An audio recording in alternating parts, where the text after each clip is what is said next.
Sebelum lanjut, jangan lupa subscribe dulu channelnya, dan nyalakan lonceng notifikasi, agar tidak ketinggalan update video islami terbaru, dari channel Termometer Islam.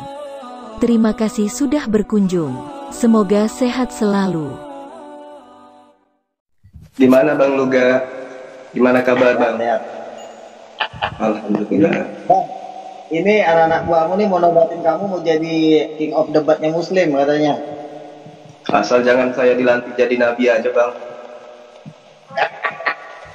Ya lumayan lah buat nambah-nambahin ini kan uang dapur kan. Kalian juga, kalau kalian nobatin si Juma jadi king of debat Muslim, kalian juga transfer dong si Juma, jangan kalian diam-diam aja. Enggak lah. Enggak seperti itu Bang Luga. Keberadaan saya di tengah-tengah teman-teman itu hanya untuk menyadarkan teman-teman yang lain terhadap kebenaran. Itu aja kok. Bang Oke. Luga, ini ada pada nanya-nanya nih Bang. Buktiin lah omongan Bang Luga. Tadi Bang Luga kan sesumbar. Kalau Bang Juma itu selalu gua skakmat sampai minta ampun. Iya.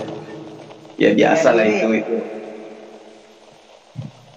Nanti kan kalau gua misalnya gua skakmat kan nggak enak lah di depan murid-muridnya. Nanti kan pamornya turun nggak enak. Waduh. Ini kok jadi dia ngomongnya nih. Aduh Bang Luga. Oke, ini ada Luga 2 nih. Ini ada Luga 2, siapa lagi nih Luga 2 nih? Bentar lagi ada Nabi Luga lagi. Nabi Luga, besok nanti ada Tuhan Luga nih bentar lagi. Halo, oke. Tadi saya lagi betulin itu. Oke. Begini Bang Juma ya, mumpung lagi Bang Juma ada di sini ya, yang lain diam dulu ya. Gini ya. Untuk mengetahui Alkitab itu palsu atau tidak, ya, kita harus mengetahui dasar-dasar semua titik tetek bengek yang ada di dalam Alkitab. Kita harus menguasai.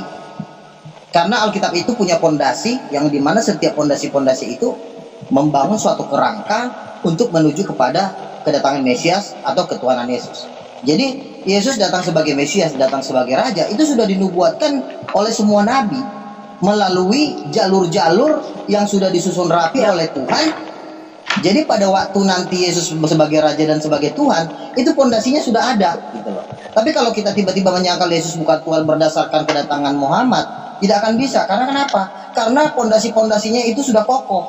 Nanti saya misalnya tanya tentang pondasinya kepada Bang Juma, tidak akan pernah bisa menjawab. 10 kali saya tanya, pasti 10 kali nggak bisa jawab. Berarti gugurlah bahwa Yesus itu bukan Tuhan. Makanya saya akan selalu bertanya pondasi-pondasi itu. Ya kalau kita tiba-tiba hanya mencomot di dalam satu Alkitab mengatakan Yesus bukan Tuhan hanya berdasarkan aku diutus inilah Nabi Yesus dari Nazaret. Kan Gini Bang Luga. Yang lebih tahu tentang Yesus itu siapa? Yesus atau Bang Luga? yang Ini lebih penting. tahu tentang ya itu pertanyaan yang sangat bagus. Yang lebih tahu siapa Yesus adalah Yesus plus. Nah plusnya ini Bang Juma nggak pernah pelajarin, nggak bisa main Yesus saja. Karena Yesus itu nggak pernah kerja sendiri. Karena dia tidak akan pernah bisa mendirikan kerajaannya kalau dia kerja sendiri. Yang lebih Yesus tahu dan 12 rasulnya. tentang Yesus itu sendiri atau orang-orang Kristen termasuk Bang Luga nih? Yang lebih tahu tentang Yesus adalah Yesus dan 12 rasul. Nggak boleh hanya Yesus saja.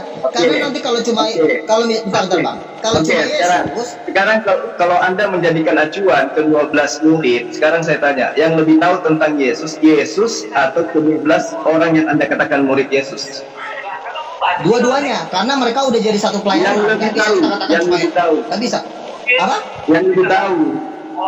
Semua ilmu itu sudah diberikan kepada 12 muridnya. Jadi kita tidak boleh mengenal Yesus hanya dari mulut Yesus, nggak bisa.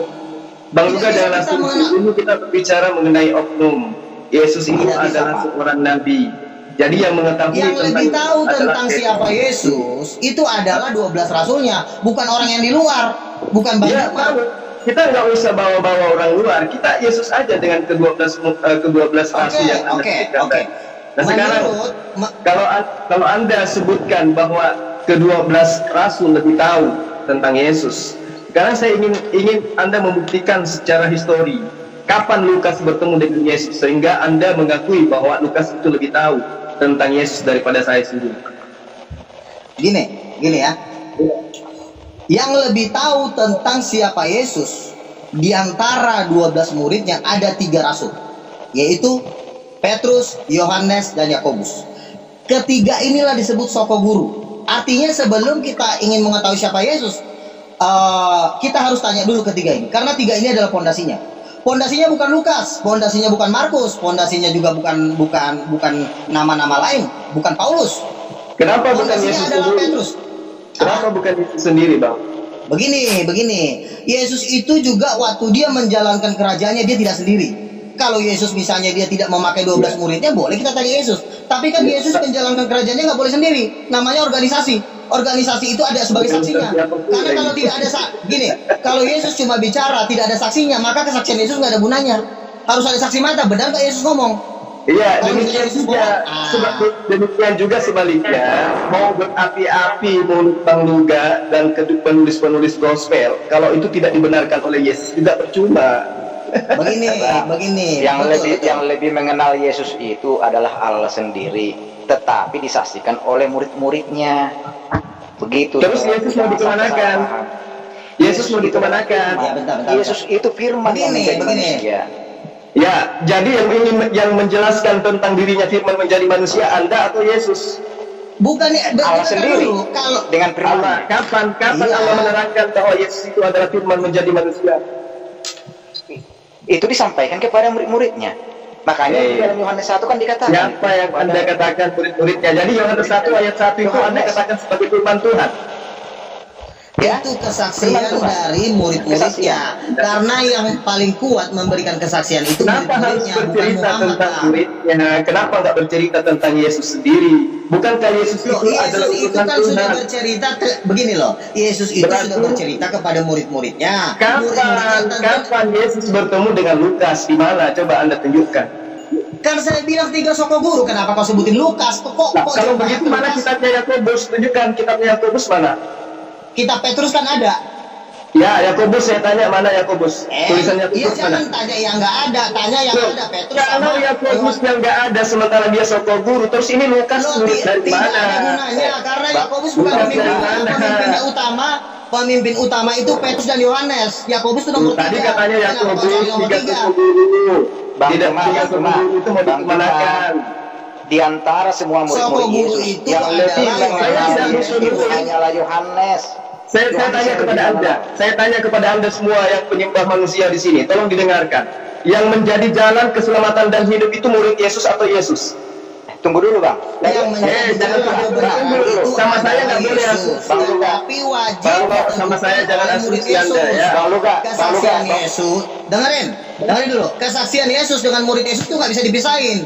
Ya sekarang coba Anda tunjukkan kesaksian Yesus, siapa yang menyembah aku itu sama dengan menyembah Allah. Ada nggak? Tanya Petrus, karena kamu ini salah nafsir. Kamu nyomot-nyomot ayat Yesus. Mana kesaksian Yesus? Jangan gitu. Bagaimana Yesus itu adalah jalan. Yesus itu adalah keselamatan. Yesus adalah tunjukkan dalilnya di mana Yesus mengatakan siapa yang menyembah aku sama dengan menyembah Bapa.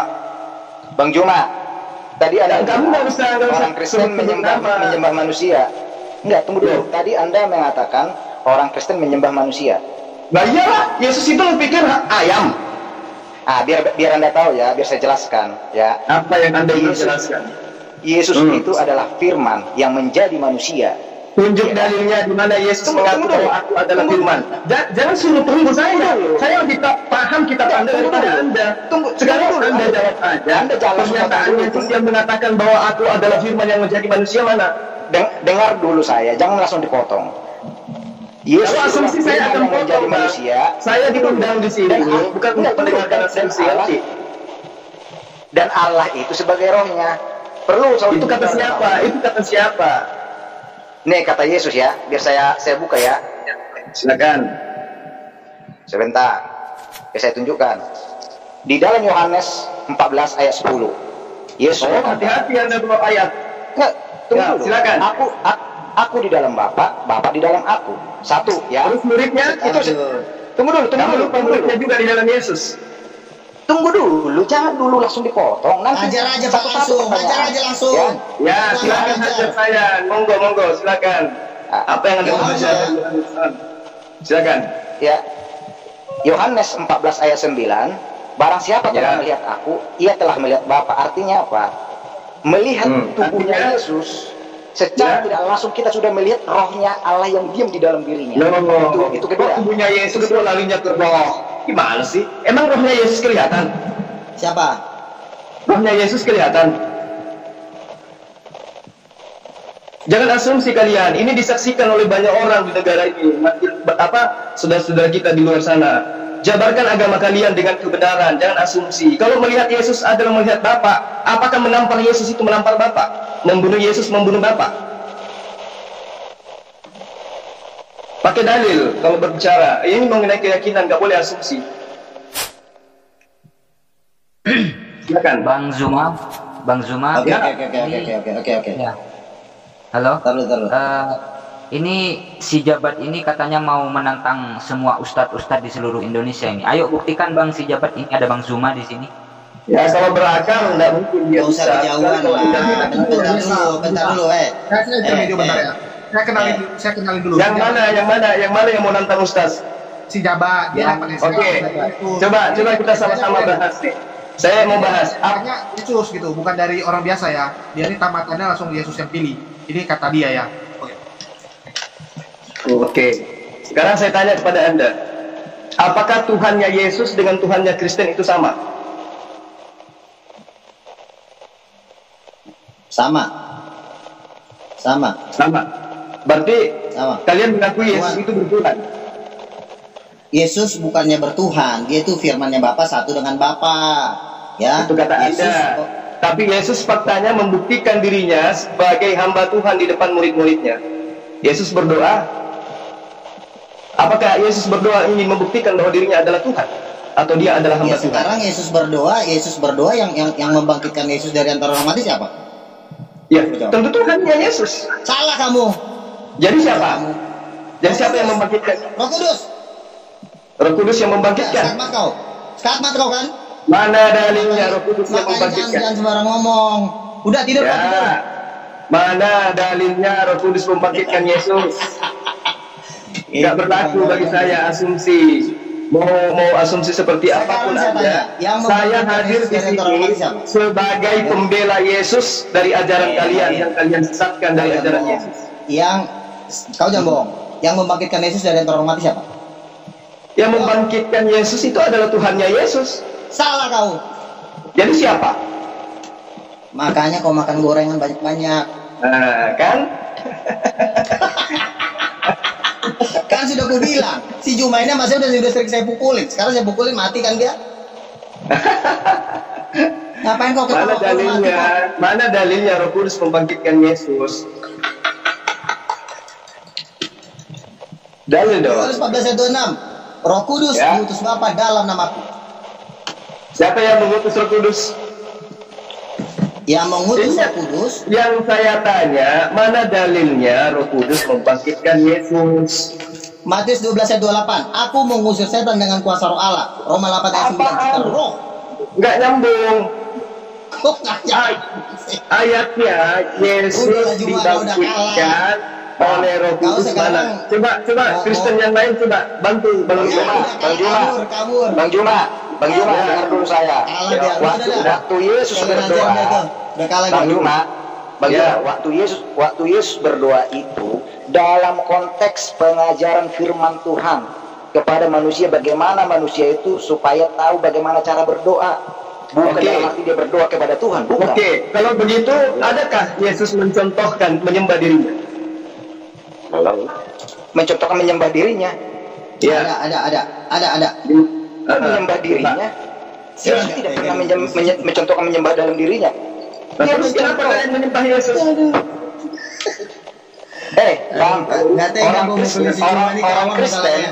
Orang Kristen tidak menyembah tubuh Yesus, tetapi menyembah Allah yang diam di dalam dirinya. Maksudnya gimana? Maksudnya Yesus kemasukan Tuhan gitu. Yesus kerasukan Tuhan. Yesus itu disembah. Bang Juma harus tahu ya. Bang, Yesus kalian tidak sembah, tetapi yang kalian sembah adalah roh yang ada di dalam dirinya. Itu gimana ceritanya? Bang, begini Bang. Jadi gini, waktu firman menjadi manusia, firman waktu menjadi manusia tanpa roh, maka tubuh itu akan mati. Jadi Ya, kamu sama dengan dirimu. Kamu kalau kamu diciptakan tanpa roh, kamu juga tidak akan hidup. Sama dengan Yesus. Dia adalah manusia yang dilengkapi dengan roh, maka dia hidup. Yesus tidak diciptakan. Yesus tidak diciptakan, saudaraku. Dari mana Anda mengatakan Yesus tidak diciptakan, sedangkan dia dikandung 9 bulan? Firman yang menjadi manusia dan makna. Kata siapa? Itu perkataan siapa? Firman menjadi manusia. Yohanes Itu Yohanes itu siapa? Rasulnya. Dari mana Yohanes mendapatkan ilham itu? Ya dari malaikat. Teman-teman, si Bang Juma udah gak kuat nih. Gimana sih? Sekarang saya tanya Anda dulu nih. Dari mana Anda bisa percaya dengan kitab Anda? Saya tanya dulu. Ya jelas, itu dari kebenaran yang berada dalamnya. Dari mana? Siapa yang menyampaikan itu? Saya tanya dulu. Rasulullah Muhammad SAW yang menyampaikan itu. Rasulnya kan? Iya. Sama seperti Yohanes. Yohanes itu atau Yesus itu yang menjadi utusan Allah. Utusan itu tubuhnya. Gimana ceritanya utusan itu tubuhnya terus? Bang Juma, penciptaan itu cuma sekali. Makanya dibilang pada mulanya adalah firman. Firman itu Iya, itu firman Tuhan. Itu firman Tuhan atau sabda Yesus yang kau bacakan itu? Firman Tuhan. Dari mana Anda bisa mengatakan itu firman Tuhan? Jelas tertulis di dalam Yohanes 1 ayat 1. Loh, yang menerima firman Tuhan itu Yesus atau Yohanes? Yohanes rasulnya. Rasul Allah. Yesus mengatakan, aku tidak berkata-kata dari diriku sendiri. Terus Yohanes berkata-kata dari mana? Jadi tahu nggak Bang, kenapa Yesus tidak berkata-kata dari dalam dirinya? Artinya karena dia bukan Tuhan. Kalau Yesus, apa yang dikatakan Yesus itu tergantung dari perintah roh yang diam di dalam dirinya. Kalau berarti Yesus bukan Tuhan. Berarti Yesus bukan Tuhan, karena dia mendapatkan perintah dari yang lebih kuasa. Tahu nggak abang makna dari nama Tuhan Yesus? Biar saya jelaskan supaya Anda tidak gagal paham ya. Tuhan Yesus. Tunggu dulu. Tuhan Yesus. Tuhan itu artinya apa? Allah, Bapa. Yesus artinya apa? Firman, Anak. Allah dan Firman itu adalah satu kesatuan, tidak bisa dipisahkan. Makanya Tuhan Yesus. Yesus itu Tuhan, Yesus itu apapun ceritanya. Tapi siapa Yesus menurut Yesus? Tuhan kan yang menjadi jalan keselamatan dan hidup itu Yesus. Iya. Yesus Firman. Iya, Firman. Di mana Yesus mengatakan bahwa aku adalah Firman? Kan apa jalan hidup? Kan di dalam Yohanes 1 ayat 1 udah jelas. Pada mulanya adalah Firman. Tanya Yesusnya, bukan Yohanesnya. Kalau yang Yohanes 1 sampai ayat berapa itu adalah itu semua jelas firman Tuhan. Apapun yang tertulis di dalam kitab itu menurut Anda tidak boleh yang kali sudah pernah mengetahui apa itu Yohanes. Yesus sudah pernah tahu. Dia sudah hidup bersama-sama dengan Yesus. Dia saksi mata Yesus. Tentu Yohanes lebih tahu siapa Yesus daripada Anda.